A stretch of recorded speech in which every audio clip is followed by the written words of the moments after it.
We are sexually trickier than men are. We are more complicated. And there's a good reason for that. Even though social scientists haven't figured it all out, they figured some of it out. Now, if you think about it, our species is over 700,000 years old, the Homo sapien species. And for the vast majority of that time, every time a woman had sex, she could get pregnant.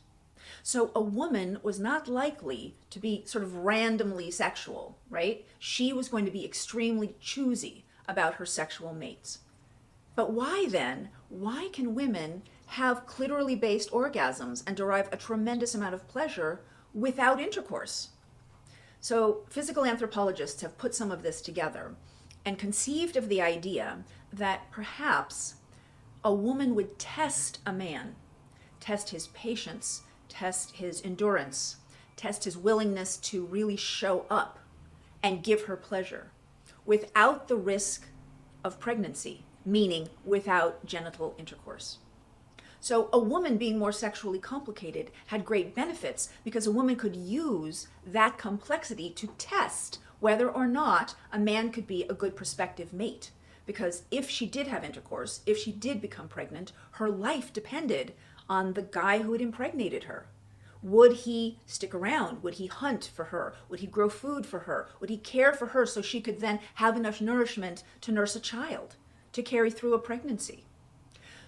So for us, sexual pleasure is more physically complicated, but it seems that historically, the Homo sapien female used sexual pleasure to figure out who a guy was and to determine if he was a viable candidate to then become a mate. So our being sexually complicated may not be entirely figured out, but it is something to be valued. You don't need to disrespect how long it takes for you to become aroused.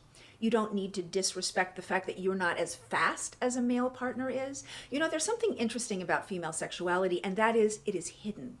It is hidden even from us. And that's why seduction is so very important. We need, as women, to be seduced back into making love. Because like, if a guy is really turned on, you can see it from across the room. But if a woman is really interested in a man, she may not even know it herself. Because it's hidden. And many women complain. In fact, the number one sexual function problem in the Western world is a lack of libido, a lack of desire. And so I would say to you, it's not necessarily a lack of desire. It could actually be that that desire is hidden, and seduction needs to be used to bring it out and bring it to the forefront so that it shows and you can feel it. And by the feeling of that beautiful sexual pleasure, you then enrich your life and the life of those you share it with. To get more relationship advice, check out this video next.